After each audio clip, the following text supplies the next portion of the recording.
भरत राजा बने और राम 14 साल के लिए वनवासी हों।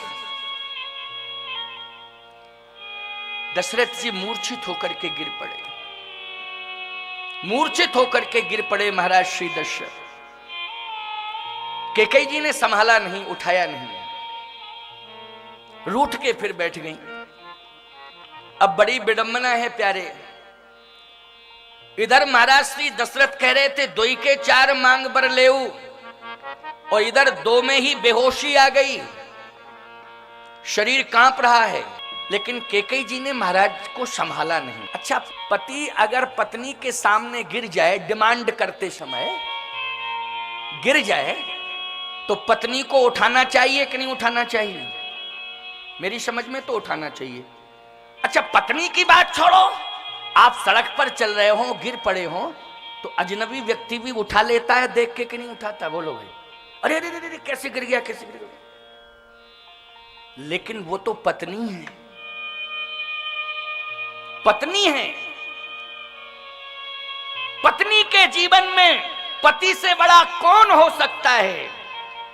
और ऐसी परिस्थिति में कि पति बेहोश होकर के गिर रहा है, लेकिन पत्नी ने संभाला नहीं। ये कैकेयी जी का बहिरंग चरित्र है। ये बहिरंग चरित्र जब हम कैकेयी जी का सुनते हैं तो कैकेयी जी के प्रति हमारी श्रद्धा नहीं होती। क्यों भाई? क्योंकि ऐसा नहीं करना चाहिए था। लेकिन कैकेयी जी की अंतरंग स्थिति क्या है, इस पर भी हमें थोड़ा विचार करना है। अभी तो प्रसंग बहुत बड़ा है, अभी आगे स्पष्टीकरण हो जाएगा, बहुत बढ़िया। अभी तो मैं केवल कोप भवन का वर्णन कर रहा हूं। बेहोश होकर के महाराज गिर पड़े, कैकेयी जी बैठ गई। थोड़ी देर में होश आया, और जैसे होश आया तो आंखों में आंसू भर के महाराज श्री दशरथ कहते हैं, कैकेयी, मैं भरत को राजा तो बना सकता हूं, लेकिन राम को वन नहीं भेज सकता। मोरे तो राम भरत दोई आंखी, सत्य कहो कर शंकर साखी। राम और भरत में कोई अंतर नहीं है। भरत राजा बन जाए, मैं भरत को राजा बना दूंगा, लेकिन राम वन चला जाए ये मैं बर्दाश्त नहीं कर सकता। राम को आंखों से ओझल नहीं कर सकता। कहूं सुभावुन छल मन माही,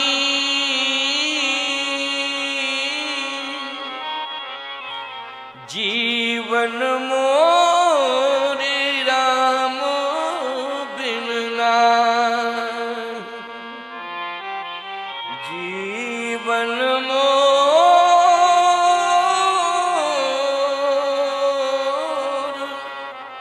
राम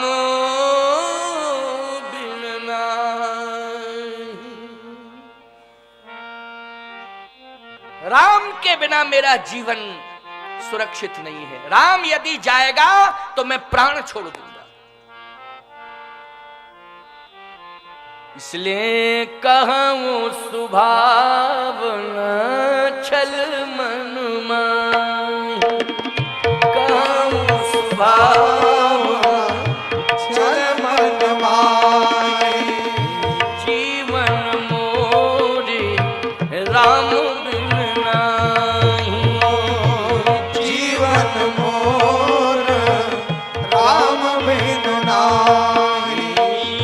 मांग माथ अवहि देव तोहि, मांग माथ अवहि देव तोहि। राम बिरहि जन मारिष मोहि, राम बिरहि जन मारिष मोहि। राम बिरहि जन मारिष मोहि। राम बिरहि जन मारिष मोहि। मैं राम के वियोग को बर्दाश्त नहीं कर सकता हूं, मैं अवश्य ही प्राण छोड़ दूंगा। कैकेयी बोली तो मेरी शर्त सुन लो, यदि श्री राम अयोध्या से बाहर नहीं गए, और सूर्य की किरण निकलते ही राम अयोध्या से बाहर नहीं निकलेंगे, बन नहीं जाएंगे तो मेरी मृत्यु निश्चित है, मैं मर जाऊंगी। दशरथ जी कहते हैं कि राम यदि चले गए तो मैं मर जाऊंगा। कैकेयी कहती है राम यदि नहीं गए तो मैं मर जाऊंगी। अब बोलो विडंबना, विषम परिस्थिति आई कि नहीं आई? एक बहुत बड़ा धर्म संकट आया है। कैकेयी कहती है कि राम यदि अयोध्या से बाहर नहीं जाते हैं तो मैं मर जाऊंगी। दशरथ जी कहते हैं राम अयोध्या छोड़ के जाते हैं तो मैं मर जाऊंगा। अच्छा भाई, पति पत्नी में अगर इस तरह की कंडीशन पैदा हो जाए, ध्यान से सुनना, ध्यान से सुनना, बहुत बढ़िया बात बता रहा हूं। पति पत्नी में अगर ऐसी कंडीशन पैदा हो जाए कि दोनों में से किसी एक को मरना पड़ेगा, एक बचेगा एक मरेगा, अब पति पत्नी तय करें कि कौन बचे कौन मरे, तो मेरी समझ में तो ये आता है कि पत्नी का मरना पहले ज्यादा अच्छा होगा। मेरी समझ में तो यही है। क्यों? प्रत्येक पत्नी चाहती है, प्रत्येक नारी चाहती है कि मैं सुहागवती होकर के जाऊं। बोलो भाई। अच्छा, तुम मंदिर में भगवान से क्या मनौती मनाती हो? कि हमारा सिंदूर सुरक्षित रखना। यज्ञ भगवान की परिक्रमा कर रही हो, सबसे पहले तुम यही मांगती होगी कि मेरा सुहाग अमर रहे। हे यज्ञ भगवान, मुझे यही दे दो कि मेरा सिंदूर सुरक्षित रहे। यही मांग है। और बोलो, कैकेयी जी के सिंदूर महाराज दशरथ हैं कि नहीं? कैकेयी जी के सिंदूर कौन है? महाराज दशरथ। और कंडीशन क्या है? दशरथ जी कहते हैं जीवन मोर राम बिन नहीं, मैं राम के बिना जिंदा नहीं रह सकता हूं। राम यदि चले गए अयोध्या छोड़ के तो मैं प्राण दे दूंगा। कैकेयी कहती राम नहीं गए तो मैं प्राण दे दूंगी। तो मुझे तो लगता है कि दशरथ जी को कह देना चाहिए था कि 3 पत्नियां हैं, तुम चली जाओ, 2 तो रहेंगी। पत्नियां तो 3 है ना, अरे एक चली जाएगी तो 2 रहेंगी। लेकिन बोलो भाई, अगर पति दुनिया से चला गया तो तीनों विधवा हो जाएंगी कि नहीं हो जाएंगी? तीनों का सब कुछ चला जाएगा कि नहीं? लेकिन क्या भगवान की लीला है प्यारे। यहां कैकेयी जी कहती है नहीं नहीं नहीं, मैं निश्चित रूप से प्राण दे दूंगी अगर राम बन नहीं जाते हैं। दशरथ जी ने कहा राम यदि जाएंगे तो मैं प्राण दे दूंगा। कैकेयी बोली तय कर लो दोनों में से किसका जाना ठीक। दोनों में से एक बार पति पत्नी में विवाद हुआ, वो दोनों मेरे पास आए। मैंने कहा देखो झगड़ा मत किया करो भाई, ये गलत बात है। पत्नी बोली झगड़ा इस बात का है महाराज जी, आज कितना बढ़िया दिन है। हमने कहा दिन तो आज शायद शनिवार है। क्यों? अरे महाराज जी शनिवार दिन तो है, लेकिन एकादशी है कि नहीं? हमने कहा एकादशी तो है। संयोग की बात है, जहां मैं था वहां भी एकादशी ही पड़ गई थी। ऐसा मत सोचना कि आज ही की बात है, क्योंकि आज तो मैं किसी परिवार में ठहरे नहीं हूं, मैं तो नौलखी मंदिर में ठहरा हूं। नौलखी बेतवा घाट, जहां संतों का भवन है, संत निवास है, बड़ी सुंदर व्यवस्था। पूज्य स्वामी श्री जगन्नाथ दास जी महाराज की तपस्थली है, वहां मैं ठहरा हूं। बड़े तपोनिष्ठ संत हुए हैं स्वामी श्री जगन्नाथ दास जी महाराज।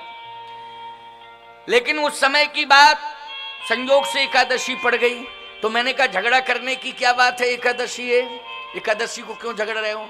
पत्नी बोली इसलिए कि ये झूठ ज्यादा बोलते हैं, कम से कम आज एकादशी के दिन तो परहेज रखना चाहिए। आज भी ये झूठ बोले।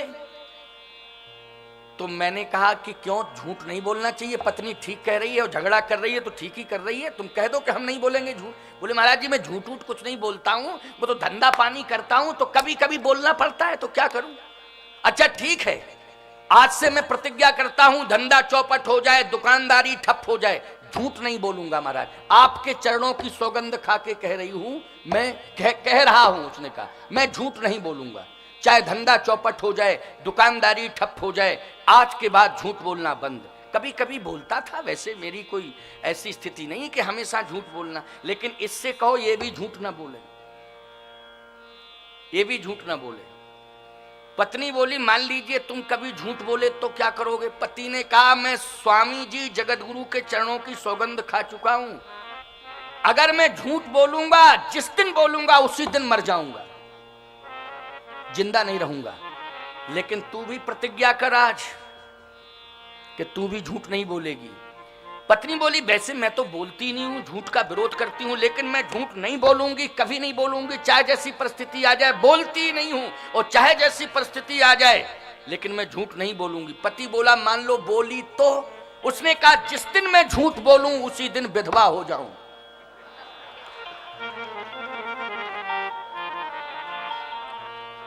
बोलो भाई, मरना तुम्ही को पड़ेगा कि नहीं? भाई यहां भी ऐसी विषम परिस्थिति प्यारे। केकई जी कहती हैं कि ठीक है यदि राम नहीं जाते हैं तो मैं निश्चित रूप से प्राण छोड़ दूंगी। अब आप विचार करना, महाराज श्री दशरथ बार बार केकई को समझा रहे हैं, लेकिन केकई समझ नहीं रही है। अब जब केकई नहीं समझी, देखो पत्नी समझाने पर ना समझे, पुत्र समझाने पर ना समझे, तो फिर भगवान पर छोड़ देना चाहिए। किस पर छोड़ना चाहिए? भगवान पर छोड़ना चाहिए।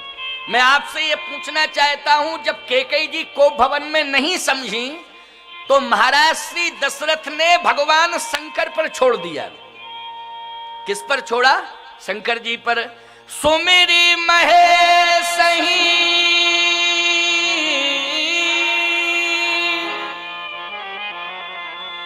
कहानी होरी, ओ बिनती सुनहु सदा शिव मोरी। बोलो भाई किस पर छोड़ा? भगवान शंकर पर। सुमिर महेश है, को भवन की चौपाई है, को भवन में ही उन्होंने प्रार्थना की। जब पत्नी नहीं मानी, पत्नी ने एक नहीं सुनी, तो उसी समय भगवान शंकर से प्रार्थना कर रहे हैं महाराज श्री दशरथ। अच्छा तुम लोग भी जब संकट में फंस जाते हो तो भगवान शंकर से प्रार्थना करते हो कि नहीं? और शंकर जी संकट को दूर करते हैं कि नहीं करते हैं? ये अति रुद्र महायज्ञ, इतना विशाल यज्ञ जो अति रुद्र महायज्ञ, 1111 कुंडात्मक यज्ञ, ये आप शिव की प्रसन्नता के लिए कर रहे हैं। और भगवान शिव आपके ऊपर अवश्य ही प्रसन्न है, इसमें जरा भी संदेह नहीं। आज शिव को प्रसन्न करने के लिए भगवान शंकर से प्रार्थना कर रहे हैं चक्रवर्ती सम्राट महाराज श्री दशरथ कि हे शंकर, हे शिव, हे शशांक शेखर, हे भूत भावन, अब प्रसन्न हो जाओ, मेरी प्रार्थना सुनो। मैं संकट में फंस चुका हूं, इसलिए संकट से मुझे दूर करो। हे सुमिरी महेशही कहानी होरी, बिनती सुनहु सदा शिव मोरी। अब मेरी प्रार्थना सुन लो, मेरी प्रार्थना सुनो। अच्छा जब एरा गैरा नत्थु खैरा की प्रार्थना शंकर जी सुन लेते, बोलो सुन लेते कि नहीं, तो भगवान राम के पिता की सुनेंगे कि नहीं सुनेंगे? बिल्कुल सुनेंगे, कन्फर्म है। जब साधारण से साधारण की सुन लेते हैं, कोई थोड़ा सा जल चढ़ा दे और प्रार्थना करे तो सुन लेते हैं कि नहीं सुन लेते? लेकिन आज भगवान राम के पिता स्वयं चक्रवर्ती सम्राट महाराज श्री दशरथ आज प्रार्थना कर रहे हैं और बुला रहे हैं, कह रहे हैं हमारी प्रार्थना सुनो। और मैं तो कहता हूं कि आप समस्या का समाधान करने के लिए, आज पति पत्नी के मध्य में बहुत बड़ी समस्या आ चुकी है, इसका निपटारा करने के लिए, समाधान करने के लिए आप आ जाओ, कैलाश छोड़ के आप जल्दी आओ। और अगर आप नहीं आओगे तो निश्चित रूप से अयोध्या में बहुत बड़ी घटना घटने वाली है कल। बोलो घटना घटने वाली है कि नहीं? आप आ जाओ और बचा सकते हो तो आप ही बचा सकते हो। शंकर जी खड़े हो गए, पार्वती जी बोली क्या बात है, कहां जा रहे हैं आप? कहे अयोध्या जा रहे हैं, अयोध्या। पार्वती जी ने कहा अयोध्या इतनी जल्दी आप क्यों जा रहे हैं? कहे अयोध्या नरेश ने बुलाया है इसलिए जा रहे हैं। पार्वती जी बोली आज मत जाओ, कल जाना। शंकर जी बोले कल क्या करेंगे?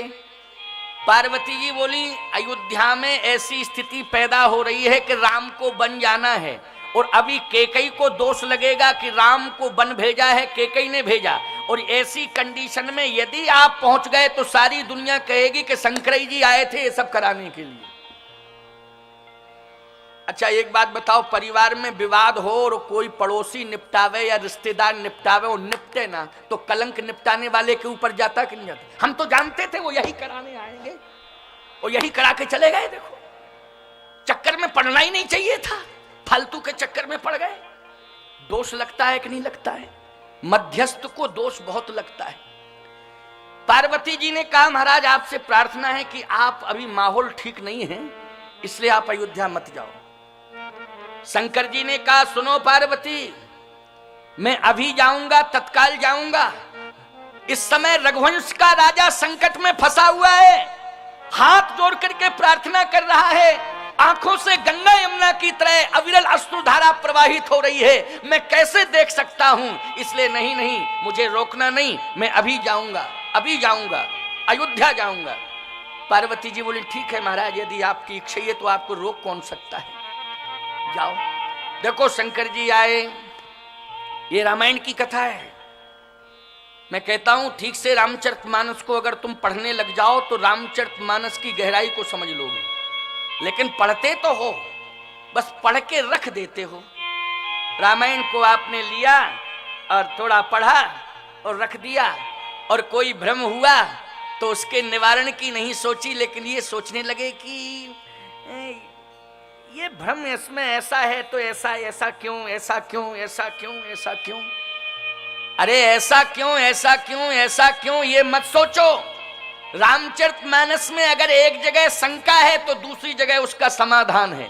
किसी अन्य ग्रंथ की सहयोग की आवश्यकता नहीं है, अन्य किसी पुराण के सहयोग की आवश्यकता नहीं है। नाना पुराण निगमागम सम्मतम, जितने भी पुराण हैं सबका सम्मत रामायण में है। इसलिए जहां तुम्हें शंका समझ में आ रही हो रामायण में, निश्चित रूप से गंभीरता से रामायण को पढ़ लेना, अगले प्रसंग में समाधान अवश्य मिल जाएगा, उसमें आपको भ्रमित होने की आवश्यकता नहीं पड़ेगी। ऐसा रामचरितमानस है, समाधान का ग्रंथ है। आप देखें कितना बढ़िया समाधान।